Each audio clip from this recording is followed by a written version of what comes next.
हनुमान जी का मिलना, सुग्रीव से मैत्री एवं बाली मरण। जब तक हनुमान जी सिफारिश नहीं करते हैं तब तक रामचंद्र अपना नहीं बनाते। परमात्मा जीव मात्र के सच्चे मित्र हैं। ईश्वर के साथ मैत्री करने से जीवन सफल होता है। सांसारिक मित्र तो केवल इसी जगत में सुख दे सकता है, किंतु परलोक और अंतलोक में सुख नहीं दे सकता। जीव यदि ईश्वर से मैत्री करे तो वे उसे अपना लेते हैं, वे उसे भी ईश्वर बनाते हैं। वे तो अति उदार हैं। वे जब देने पर आते हैं तब बहुत उदार होकर देते हैं। जीव को जब कुछ देने का प्रसंग आता है तो सोच विचार के अपने लिए बहुत कुछ बाकी रखकर देता है। विश्व का सर्जक देते समय कभी नहीं सोचता है कि अपने लिए शेष रखना चाहिए। मैत्री तो परमात्मा के ही साथ करो। परमात्मा से मैत्री वही कर सकता है जो काम को अपना शत्रु बनाता है। कृष्ण और काम, राम और रावण एक साथ नहीं रह सकते। रामचंद्र जी ने सुग्रीव को अपना मित्र बनाया क्योंकि सुग्रीव ने हनुमान जी को अपनाया है। हनुमान जी ब्रह्मचर्य के स्वरूप है। ब्रह्मचर्य की मैत्री जितेंद्रिय बनाएगी और तभी परमात्मा के साथ भी मैत्री होगी। संयम और धर्म मर्यादा का पालन करोगे तो राम राज्य के काल की भांति डॉक्टर वकील की आवश्यकता नहीं रहेगी। हनुमान जी को जो अपना मित्र नहीं बनाता है उसे राम भी अपना मित्र नहीं बनाते हैं। परमात्मा से प्रेम किए बिना जीवन सुंदर नहीं हो पाता। प्रेम किए बिना मनुष्य जी नहीं सकता। कोई धन से, कोई स्त्री से, कोई बालकों से प्रेम करता है, किंतु प्रेम करने योग्य तो एक परमात्मा ही है। परमात्मा के सिवाय अन्य किसी भी व्यक्ति के साथ किया गया प्रेम जीव को अंत में रुलाता ही है। जगत अपूर्ण है और जीव भी अपूर्ण है। परमात्मा के साथ मैत्री होने पर ही जीवन परिपूर्ण हो पाता है। परमात्मा के साथ प्रेम करने वाले को वे पूर्ण बनाते हैं। ईश्वर उसी को मिलते हैं जो उनसे पूर्णतः प्रेम करते हैं। वैसे व्यक्ति ही प्रभु को अपना मानते हैं। ईश्वर के साथ प्रेम करना है तो दूसरों का प्रेम छोड़ना पड़ेगा। लौकिक प्रेम को धीरे धीरे कम करते जाओ और प्रभु के साथ प्रेम बढ़ाते जाओ। हनुमान जी के पूछने पर राम जी ने अपना परिचय दिया। हनुमान जी ने प्रणाम करके स्तुति की और कहा, इस पर्वत पर वानर राज सुग्रीव रहते हैं, उनके साथ मैत्री कीजिए। वे आपके दास हैं। और तभी सब सुग्रीव के पास आए। राम जी ने सुग्रीव से पूछा, तुम इतने दुखी क्यों दिखाई देते हो? सुग्रीव ने कहा, मेरे भाई बाली ने मेरी धन संपत्ति और पत्नी छीनकर मुझे घर से बाहर निकाल दिया है। जो मित्र के दुख से दुखी होता है वही सच्चा मित्र है। हरे कृष्ण। सुग्रीव और बाली के बीच युद्ध हुआ। राम सुग्रीव के पक्ष में थे। उन्होंने एक वृक्ष की आड़ लेकर बाली पर तीर छोड़ा तो बाली ने कहा, अवगुण कवनु नाथ मोहि मारा। आपने तो धर्म की रक्षा के हेतु अवतार धारण किया है। मैंने तो कोई अपराध किया नहीं, फिर भी आप मेरा वध क्यों करना चाहते हैं? धर्म की रक्षा के हेतु अवतार धारण करके भी आपने अधर्माचरण किया है। रामचंद्र जी ने कहा, बाली, अपना दोष तू देखता नहीं है और मुझ पर ही दोष लगाए जा रहा है। भाभी, बहन, पुत्रवधू और अपनी कन्या एक समान है, फिर भी तुमने अपने भाई की पत्नी पर कुदृष्टि डाली, सो तू महापापी है। अतः तेरा उद्धार करने के लिए ही तेरा वध कर रहा हूँ। स्वदोष के दर्शन के बिना ईश्वर के दर्शन नहीं हो पाते। परदोष दर्शन परमात्मा के दर्शन में बाधा रूप है। बाली कहने लगा, प्रभु, यदि मैं पापी हूँ तो मुझे बताइए कि कौन से ग्रंथ में ऐसा लिखा हुआ है कि पापी को भी आपके दर्शन का लाभ हो सकता है। उल्टे कहा गया है, जन्म जन्म मुनि जतन कराही, अंत राम कहीं आवत नाही। मुनिगण जन्म जन्मांतर में कई प्रकार की साधना करते रहते हैं, फिर भी अंतकाल में उनके मुख से राम नाम उच्चारित नहीं हो पाता है। मैं पुण्यशाली हूँ, तभी आपके दर्शन इस समय कर रहा हूँ। आपके दर्शन से अब मैं पापी तो रहा ही नहीं। आपके दर्शन से पापों का नाश होता है। आपके दर्शन देवों को भी दुर्लभ है, फिर भी मैं आपके दर्शन कर रहा हूँ। भगवान राम ने कहा, मेरे दर्शन तुम्हें हुए, वह तेरे प्रताप से नहीं हुए। तुम सुग्रीव के भाई हो, सो मैं तुम्हारा उद्धार कर रहा हूँ। तुम सुग्रीव के कारण ही मेरे दर्शन पा रहे हो। भगवान की बात सुनकर बाली ने सुग्रीव को प्रणाम किया और कहा, तेरे ही कारण मुझे भगवान के दर्शन करने का सौभाग्य प्राप्त हुआ। सुग्रीव बाली से कहने लगा, नहीं नहीं, तुम्हारे ही कारण मुझे भगवान के दर्शन हुए। यदि तुमने घर से मुझे निकाल न दिया होता तो प्रभु दर्शन मैं भी कैसे पा सकता। बाली देह छोड़ रहा था, सो सुग्रीव ने भगवान से प्रार्थना की कि मेरे भाई के पाप को क्षमा कीजिए। वैर और वासना मृत्यु को बिगाड़ते हैं। जो वैर और वासना को अपने ही मन में रखकर मारता है, जो वैर और वासना को अपने ही मन में रखकर खुद मरता है, उसे सद्गति नहीं मिल पाती। अपना कर्तव्य है कि किसी के साथ वैर न रखें। राम राम जपते हुए बाली ने प्राण त्याग किया। सुग्रीव को किष्किंधा का राज्य दिया गया। राम की अनासक्ति भी कैसी है। रावण की हार हुई और लंका का राज्य राम को मिला, किंतु उन्होंने कहा, मुझे धन या राज्य की आसक्ति नहीं है। लंका का राज्य विभीषण को दे दिया। कंस की मृत्यु होने पर मथुरा का राज्य कृष्ण के हाथों में आया, किंतु उन्होंने उग्रसेन को दे दिया।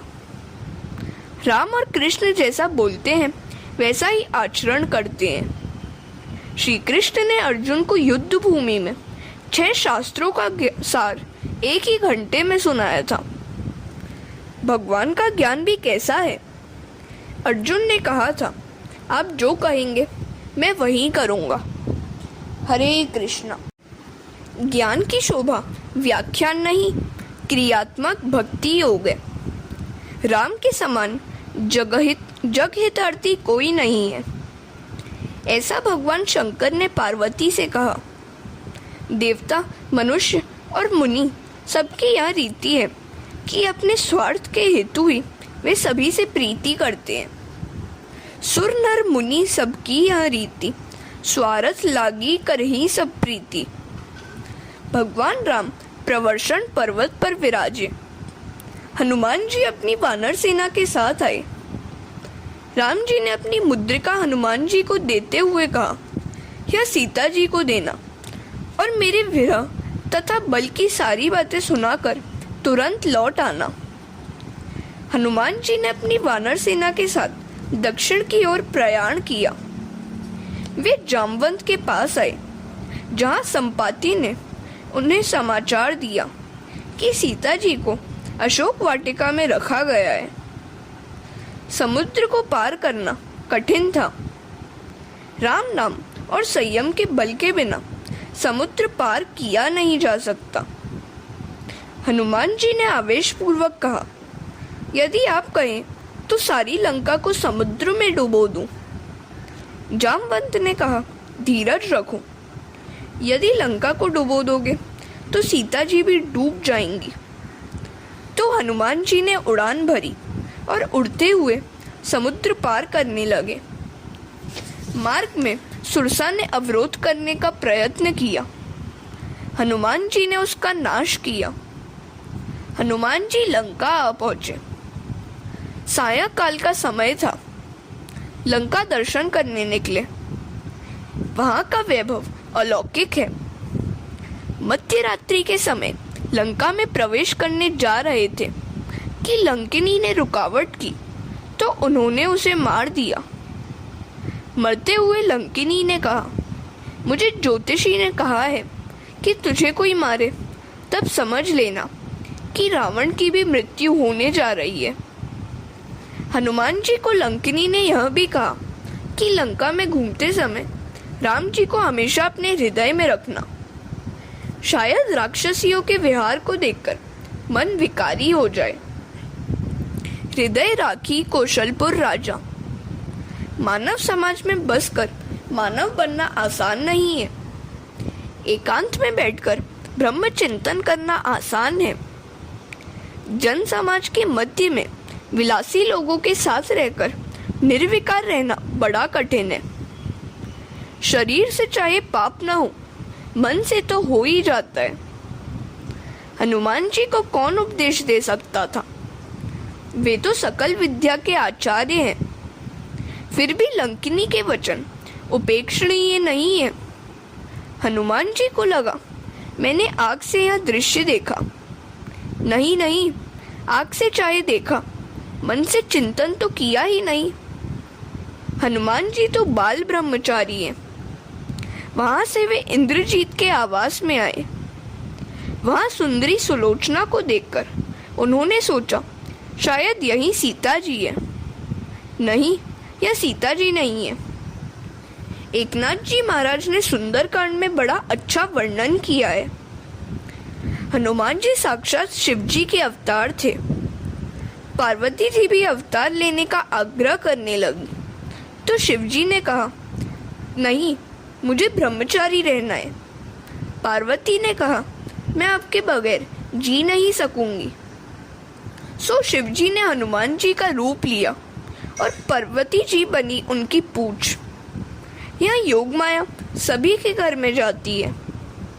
हनुमान जी की पूंछ बढ़ती ही गई। रावण की बहुत फजीहत हुई। हरे कृष्णा। हनुमान जी ने सारी रात सूक्ष्म रीति से भ्रमण किया, किंतु सीता जी कहीं भी दिखाई नहीं देती थी। प्रातःकाल में विभीषण के आवास में प्रविष्ट हुए।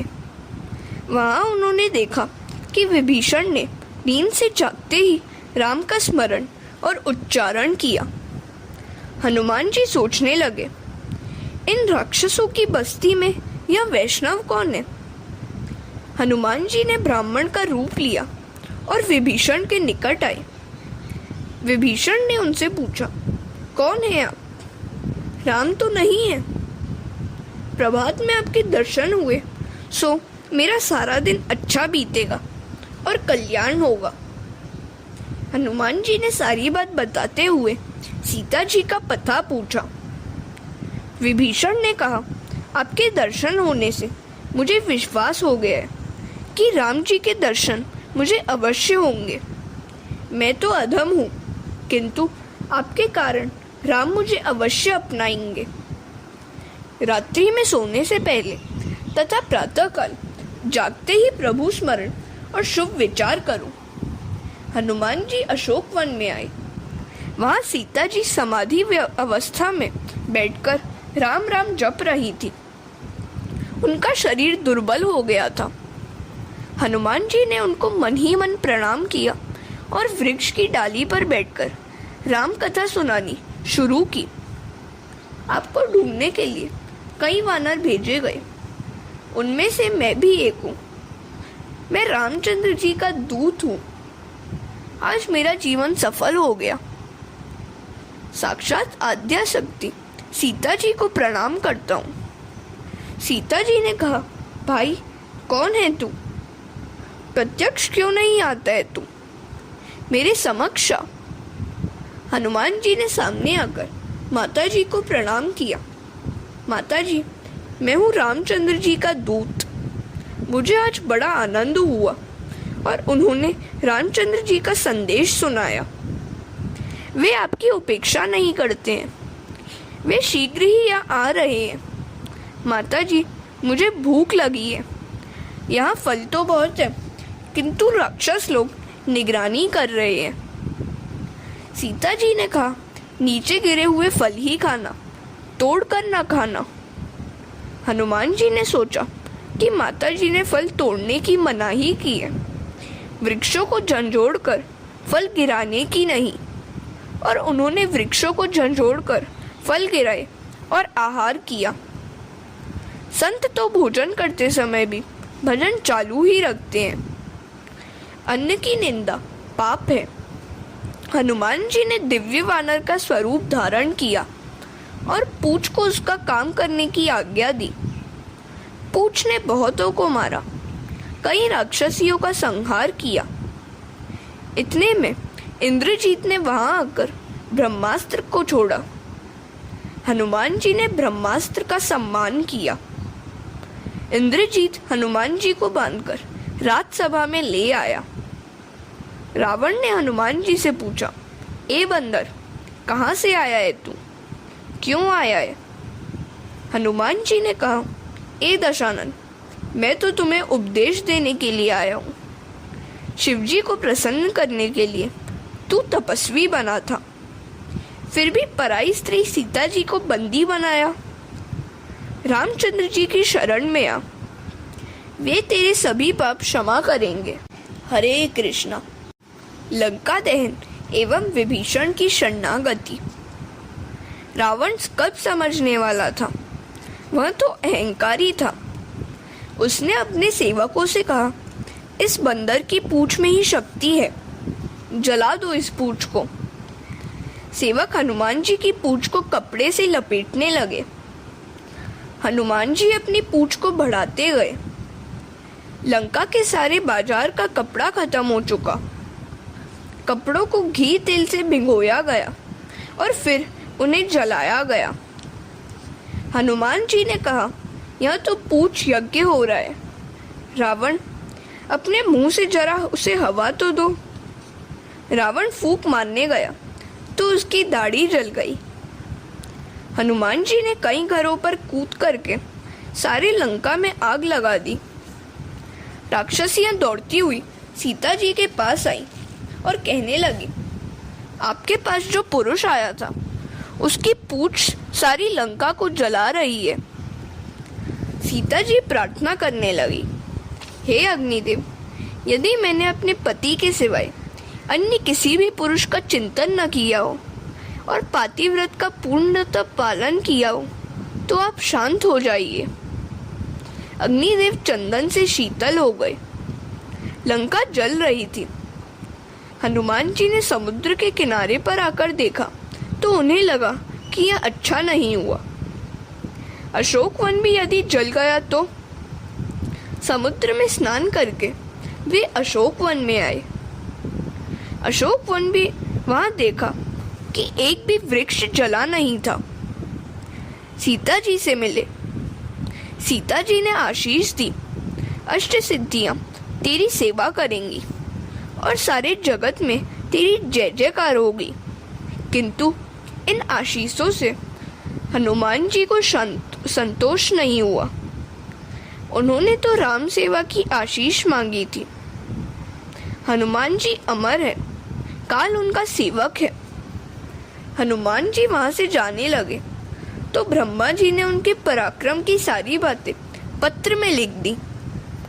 हनुमान जी इतने नम्र हैं कि कार्य का वर्णन स्वमुख से नहीं करेंगे, तो पत्र लिख दिया। हनुमान जी राम जी के पास आए। लक्ष्मण ने पत्र पढ़कर राम जी को सुनाया। हनुमान जी ने कहा, यह तो सब आपका ही प्रताप है प्रभु, कृपा कीजिए कि मैं अभिमानी न हूँ। राम जी ने सोचा कि हनुमान जी को मैं दूं तो क्या दूं।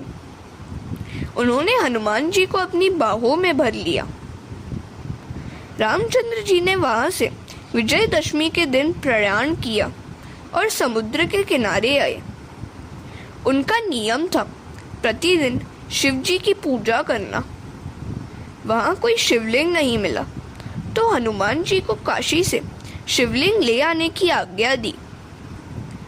हनुमान जी को लौटने में देरी हुई तो राम जी ने बालू का शिवलिंग बनाया और पूजा की। वही शिवलिंग रामेश्वर है। जो रामेश्वर का दर्शन करेगा वह देहत्याग के बाद मेरे धाम में आएगा। जे रामेश्वर दर्शनु करही ते तनु तजी ममलोक से धरही। हरे कृष्ण। इधर लंका में रावण ने नगरजनों की सभा बुलाई। विभीषण ने कहा, राम जी की शरण में जाकर सीता जी को सकुशल लौटा दो। रावण ने गुस्से से विभीषण को लताड़ दिया। धन्य है विभीषण, जो लात खाकर भी बड़े भाई को वंदन कर रहा है। तुमको जो ठीक लगे वही करो, मैं तो श्री राम की शरण में जा रहा हूँ। विभीषण के लंका त्याग करते ही सभी राक्षस आयुष्यहीन हो गए। साधु पुरुष का अपमान सर्वनाश का कारण बन सकता है। विभीषण वानर सेना के पास आए। वे सोच रहे थे कि मुझे यहाँ अपनाया जाएगा या नहीं। रावण का भाई होने के कारण मेरा तिरस्कार तो नहीं करेंगे ना? नहीं नहीं, प्रभु तो अंतर्यामी है, मेरा मनोभाव शुद्ध है, अतः वे मुझे अवश्य अपनाएंगे। सुग्रीव ने भगवान को समाचार दिया कि रावण का भाई विभीषण आया है। मुझे तो लगता है कि यह राक्षसों की माया है और वे हमारा भेद जानना चाहते हैं। राम ने कहा, किंतु विभीषण क्या कहता है सो तो बताओ। सुग्रीव ने कहा, वह तो कहता है राघवम शरणम गता। हनुमान जी वकालत करने लगे। उसके हृदय में छल कपट नहीं है, उसको हमें अपनाना चाहिए। राम ने कहा, सुग्रीव, विभीषण का स्वागत करो और यहाँ ले आओ। जब भी जीव मेरे सम्मुख आता है उसके करोड़ों जन्मों के पाप नष्ट हो जाते हैं। जो मनुष्य मन से निर्मल है वह मुझे प्राप्त करता है। मुझे छल कपट और छिद्रान्वेषण पसंद नहीं है।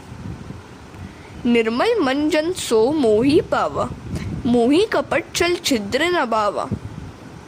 सुग्रीव विभीषण को ले आए। विभीषण ने कहा, नाथ, मैं आपकी शरण में आया हूँ। मेरे भाई ने लताड़ कर मुझे तिरस्कृत किया है। राम जी ने अपने आसन से खड़े होकर विभीषण का सत्कार करते हुए कहा, तुम मेरे भाई लक्ष्मण के समान मुझे प्रिय लगते हो। लंका का राज्य तुम्हें ही दिया जाएगा। विभीषण ने सोचा था कि रावण की मृत्यु के पश्चात प्रभु मुझे ही लंकापति बनाएंगे। आज उनकी इच्छा पूर्ण हो गई। सुग्रीव ने राम जी से कहा, आप बड़ी शीघ्रता करते हैं। विभीषण को लंका का राज्य देने का वचन तो दे दिया, किंतु यदि रावण शरण में आकर सीता जी को सौंप दे तो आप उसे क्या देंगे? रघुनाथ जी ने कहा, मैं जब भी कुछ बोलता हूँ सोच विचार कर ही बोलता हूँ। यदि रावण शरण में आएगा तो मैं उसे अयोध्या का राज्य दूंगा। विभीषण शरण आयो, करियो लंकाधीश। यह सुनी रावण शरण आए तो करहूं कौशलाधीश। रावण यदि शरण में आएगा तो उसे अयोध्या का राज्य देकर हम सभी भाई वनवास करेंगे। समुद्र पर पत्थर का सेतु रचा गया। पत्थर पर राम नाम लिखने से पत्थर तैरते हैं। राम नाम से यदि जड़ पत्थर तैर सकता है तो मनुष्य क्यों न तैर सके? विश्वास पूर्वक, श्रद्धा पूर्वक राम नाम का जप करोगे तो भवसागर पार कर सकोगे। इस कलयुग में इसके सिवाय अन्य कोई उपाय नहीं है। हरे कृष्ण। रामचंद्र जी ने लंका में प्रवेश किया। अंगद को फिष्टी के लिए भेजा गया। अनेक राक्षस मर गए। लक्ष्मण ने कपट से इंद्रजीत का मस्तक उड़ा दिया। सुलोचना ने सती होना चाहा। उसने रावण से अपने पति इंद्रजीत के मस्तक की मांग की तो रावण ने कहा, वह मस्तक तो राम के पास है, जाओ उसके पास। तो सुलोचना ने कहा, मुझे शत्रु के पास क्यों भेज रहे हो? मैं सुंदर हूँ, सो वहाँ कुछ अनर्थ हुआ तो?